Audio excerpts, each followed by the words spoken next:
Question 11 को हम समझ लेते हैं। So the roots of the equation x square plus 3x minus 10 equal to 0 are. यहाँ पे हमें रूट्स फाइंड करने हैं इस इक्वेशन के। तो रूट्स फाइंड करने के लिए हमारे पास हमें पता है क्या, सम ऑफ रूट्स हमारा होता है माइनस बी अपॉन ए और प्रोडक्ट ऑफ रूट्स होता है हमारा C upon A. So what is A, B and C? तो ए होता है हमारा कोफिशिएंट ऑफ एक्स स्क्वायर, तो एक्स स्क्वायर कोफिशिएंट 1 है और कोफिशिएंट ऑफ एक्स हमारा बी होता है, तो यहाँ पर 3 है। और सी हमारा क्या है, माइनस 10 है। सी कॉन्स्टेंट होता है, तो कांस्टेंट हमारा अगर माइनस साइन के साथ है तो माइनस साइन उसके साथ आता है। अब रख लीजिए वैल्यूज के, बी का वैल्यू हमारा 3 और ए है हमारा 1, तो यहाँ से हमारा -3, माइनस ऑलरेडी लगा हुआ है, ठीक है। और अल्फा बीटा सी अपॉन ए, तो सी है हमारा -10, ए तो हमारा 1 है, ठीक है। तो alpha plus beta, alpha beta आ गए। अब हमें यहाँ से अल्फा और बीटा फाइंड करने हैं, तो हमें कोई दो नंबर ऐसे चाहिए जिनका जब हम मल्टीप्लीकेशन करें तो -10 आना चाहिए और उनका सम करें तो -3 आना चाहिए। अब यहाँ पे देखिए कोई भी दो नंबर ऐसे, जैसे 5 और 2 लेते हैं, ठीक है। 5 और 2 हमने नंबर ऐसे ले लिए। अब इन दोनों का प्रोडक्ट करने पर हमें 10 मिल रहा है और सब्ट्रैक्ट करने पर 3 मिल रहा है, बट नेगेटिव साइन ध्यान रखना है क्योंकि ये मात खा देते हैं। या तो इसमें ये ऑप्शन भी होगा और एक ऑप्शन इसमें ये भी होगा, सॉरी -2 और 5, ये दो ऑप्शन होते हैं। ये मात खा जाते हैं यहाँ पे कि हम कहाँ कौन सा माइनस में लेंगे, कौन सा नहीं लेंगे। तो पहले तो ये देखिए, देखो जब प्रोडक्ट होता है ना तो कोई भी दोनों में से कोई भी एक माइनस हो चलेगा, लेकिन जो सम ऑफ रूट्स होता है ना -3, यहाँ पे आपको -3 ही आना चाहिए। तो वो कैसे आएगा कि जब हम बड़े नंबर में से छोटा नंबर घटाएंगे ना तभी हमारा -3 आएगा। जब मैं 5 में से -2 करूंगी तो हमारा +3 आ जाएगा, तो ये हमारे रूट्स नहीं होंगे। तो यहाँ पर हमारे ये रूट्स होंगे -5, 2। 12 नंबर क्वेश्चन देख लेते हैं। If alpha comma beta are the zeros of the polynomial p of x equal to 4x square minus 3x minus 7, then आपको फाइंड करना है इसकी वैल्यू 1/अल्फा प्लस 1/बीटा। अब इसकी वैल्यू फाइंड करने के लिए हमें पहले अल्फा बीटा फाइंड करने हैं, तो सेम प्रोसेस है यही वाली। अल्फा बीटा फाइंड करने हमें, अल्फा बीटा फाइंड नहीं करो और डायरेक्टली हो जाएगा। कैसे?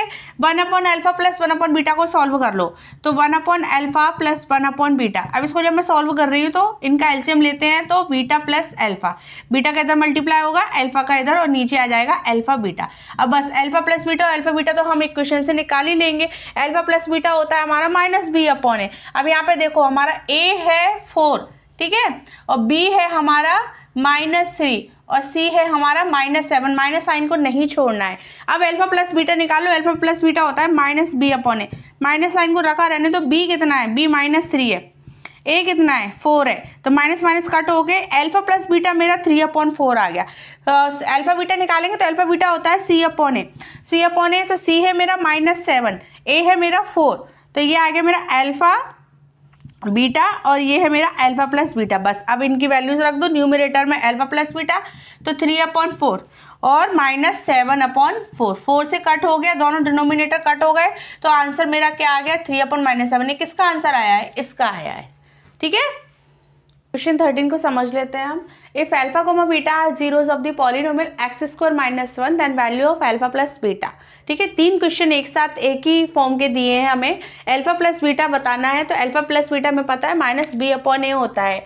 अब इस इक्वेशन में पूरी इक्वेशन नहीं है स्टैंडर्ड में, तो इसे हम स्टैंडर्ड में अगर हम करें तो एक्स का कोफिशिएंट हमारा 0 हो जाएगा -1। अब मुझे मिल जाएगा अल्फा प्लस बीटा मेरा -b/a होता है, तो b जो होता है कोफिशिएंट ऑफ एक्स होता है, तो ये 0, ठीक है, और a मेरा 1 है, तो इसका आंसर क्या आ जाएगा 0। तो अल्फा प्लस बीटा की वैल्यू मेरी 0।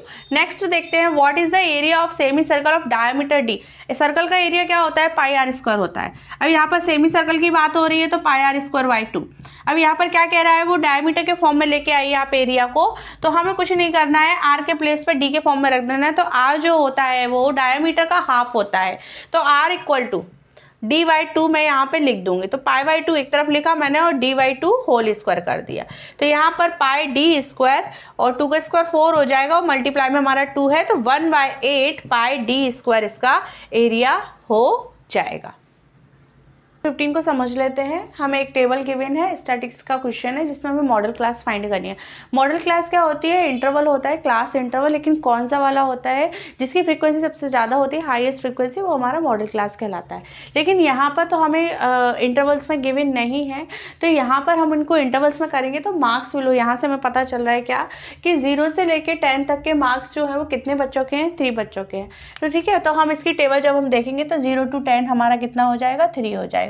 अब यहाँ पर मैं नेक्स्ट मेरी क्लास इंटरवल क्या बनेगा? 10 to 20 बनेगा। यहाँ पे देखिए, यहाँ पे 0 to 20 का गिवन है, 0 to 20 का 12 स्टूडेंट्स गिवन है, लेकिन हमें तो 10 to 20 चाहिए ना, तो हम जो 0 to 10 होंगे उनको सब्ट्रैक्ट कर देंगे। तो हम यहाँ पे क्या करेंगे? 12 में -3 कर देंगे, तो मेरा क्या आ जाएगा? 9 आ जाएगा यहाँ पे। तो ये मेरी दूसरी फ्रिक्वेंसी आएगी 3 के बाद आएगी मेरी 9। सिमिलरली इसी में करेंगे हम, ये हो गया मेरा 20 to 30, 20 to 30 के ही बच्चे चाहिए मुझे, तो मैं ये 12 को सब्ट्रैक्ट कर दूंगी। ठीक है, तो यहाँ से जब मैं 12 को सब्ट्रैक्ट करूंगी 20 to 30, अब इसमें मैं सब्ट्रैक्ट कर रही हूँ 12, यहाँ डायरेक्ट लिख देती हूँ। ठीक है, तो ये आएगा मेरा 15। अब ऐसे यहाँ पे करेंगे, ये हो गया मेरा 30 to 40। अब वही सब्ट्रैक्ट करेंगे किसको? 57 में से मैं क्या कर रही हूँ? 27 सब्ट्रैक्ट कर रही हूँ, तो ये हो गया मेरा 30। ठीक है, मैं अब नेक्स्ट किया मैंने, तो ये हो गया मेरा 40 to 50। अब यहाँ पे मैं क्या सब्ट्रैक्ट करूँगी? 57 को, 57 सब्ट्रैक्ट किया तो कितना आएगा? 18। ठीक है, अब ये मेरा 50 to 60, तो 80 में से मैं क्या सब्ट्रैक्ट करूँ? 75, तो ये आएगा मेरा 5। अब देखो फ्रीक्वेंसी किसकी ज़्यादा आ रही है, तो फ्रीक्वेंसी हमारी यहाँ पे ज़्यादा है, तो ये कौन से इंटरवल में है फ्रीक्वेंसी ज़्यादा? 30 to 40। तो मॉडल क्लास मेरा क्या हो जाएगा? 30 to 40 हो जाएगा। ठीक है, मॉडल क्लास अच्छे से समझ लेना, एक क्वेश्चन इसका पक्का आता है। अब क्वेश्चन 16 को समझ लेते हैं। In the given figure PT is tangent. अब ये जो फिगर गिवन है यहाँ पे PT आपको टेंजेंट गिवन है, पता होना चाहिए टेंजेंट क्या होती है। At T to the circle with centre O if angle TPO, ये वाला एंगल गिवन है, ये हमें टेंजेंट गिवन है और फाइंड करना है हमें ये एंगल। अब देखो ये ट्रायंगल बन रहा है यहाँ पे PTO। ठीक है, अब ट्रायंगल की हमें एक्सट्री एंगल प्रॉपर्टी पता है कि ये जो एंगल होता है, ये एंगल और ये एंगल के सम के इक्वल होता है। ये एंगल तो मुझे पता है, तो ये एंगल भी पता होगा। क्यों? क्योंकि हमें ये टेंजेंट गिवन है। तो टेंजेंट क्या है? जो रेडियस से वो कितना एंगल बनाती है? परपेंडिकुलर होती है, तो 90 डिग्री एंगल बनाती है। ठीक है, तो ये राइट एंगल बना। अब इन दोनों का सम कर दो, किसका? 25 + 90, तो वो मेरा किसके इक्वल हो जाएगा? एक्स के इक्वल हो जाएगा। किससे? एक्सट्री एंगल सम प्रॉपर्टी से। ठीक है, तो 25 + 90, तो यहाँ से मेरा कितना आएगा? 115 डिग्री मेरी एक्स का एंगल आ जाएगा। ठीक है, 17 क्वेश्चन को समझ लेते हैं। PQ parallel to AC given है, तो यहाँ से हमारे पास ये इनकी मेजरमेंट गिवन है, तो यहाँ पर हम क्या लिखेंगे? हम ट्राइंगल ले लेते हैं, कौन सा? ABC and triangle PVQ। ठीक है, तो इनकी साइड्स के रेशो हमारे इक्वल हो जाएंगे। तो पहले हम ABC का लिखते हैं, तो AB अपॉन किसके हो जाएगा? BP के हो जाएगा, और BC अपॉन किसके हो जाएगा? BC अपॉन BQ के। ठीक है, अब AB क्या है मेरी? 2.4 + 4 है। AB AP + PB के इक्वल है, तो मैं डायरेक्ट लिखूंगी, तो क्या हो जाएगा? 2.4 + 4 हो जाएगा मेरा 6.4, और अपॉन में BP मेरा 4 है, इक्वल BC मेरा कितना है? तो 5 + x, और BQ मेरा कितना है? 5 है। बस इसको हमें सॉल्व करना है। अब इसको सॉल्व कर लेते हैं, तो क्रॉस मल्टीप्लाई करेंगे, तो 5 + 6.4 × 5/4, ये एक साइड आ गया, और इक्वल में मेरा क्या चल रहा है? 5 + x चल रहा है। ठीक है, अब इसको सॉल्व कर लेते हैं, तो मल्टीप्लाई 10 कर लो, 5 × 2 = 10, और 2 से 2 × 3 = 6, 2 × 2 = 4, 4 × 8 = 32, 8 आ गया। 5 + x = 8 है, तो 5 मेरा इधर ट्रांसफर होगा, प्लस में उधर जाके माइनस होगा, तो x मेरा कितना आ जाएगा? 8 - 5 = 3, तो x मेरा कितना आ गया? 3 आ गया। लेकिन मुझसे क्या पूछी है? लेंथ ऑफ BC पूछी है। ठीक है, तो ऑप्शंस में ये गलत होता है, हम डायरेक्ट x का आंसर निकाला, हमने टिक कर दिया, क्योंकि वो हमारा होगा ऑप्शन में, हमारा ऑप्शन में एक 3 भी होगा, लेकिन हमें यहाँ पर आंसर है हमारा 5 + 3 = 8। क्लियर? अब नेक्स्ट क्वेश्चन समझ लेते हैं, क्वेश्चन 18 को, जिसमें हमें 3 पॉइंट्स गिवन है और बताना है कि ये जो वर्टाइसेस हैं ये किस ट्राइंगल के हैं। तो ये हमारा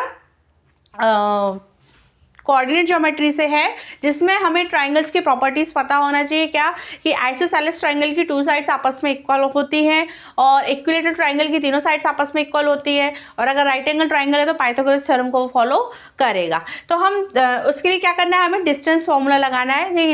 इसको a मान लो, इसको b मान लो और इसको c मान लो। तो हम पहले ए बी की डिस्टेंस निकालते हैं, वर्टेक्स a से वर्टेक्स b के बीच की डिस्टेंस निकालेंगे।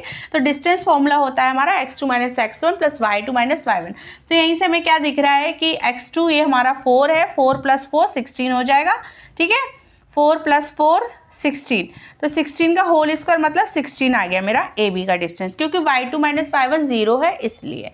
अब BC की डिस्टेंस निकालूंगी मैं, तो BC में x2 - x1, x2 मेरा 0 है और ये 4, तो 4 का स्क्वायर कितना हो जाएगा, 16 हो जाएगा।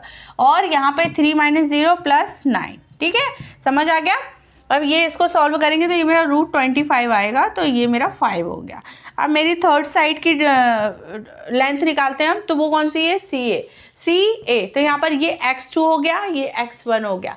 तो -4 मतलब वही 16 है, और ये 3 है तो वही 9 हो जाएगा। तो ये मेरा सेम आएगा 25, ये 5। अब यहाँ पे देखो जो मेरी ट्राइंगल है वो किस तरह से निकल रहा है, जिसमें 2 साइड इक्वल है और एक साइड की लेंथ अलग है।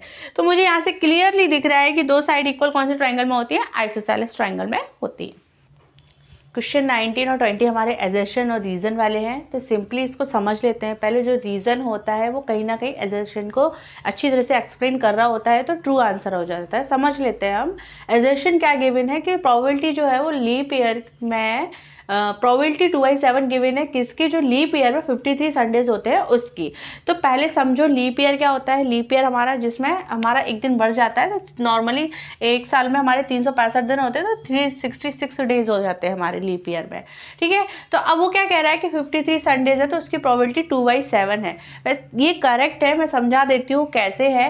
क्योंकि हमारे कितने वीक्स होते हैं टोटल एक साल में, तो हमारे 52 वीक्स होते हैं। अब अगर मैं डेज निकालूंगी तो डेज मेरे कितने आएंगे, 364 आ गए। तो एक मेरा दिन बच रहा है, सॉरी 2 दिन बच रहे हैं। 364 तो टोटल मेरे जो वीकली चलता है वही वीक चलेगा।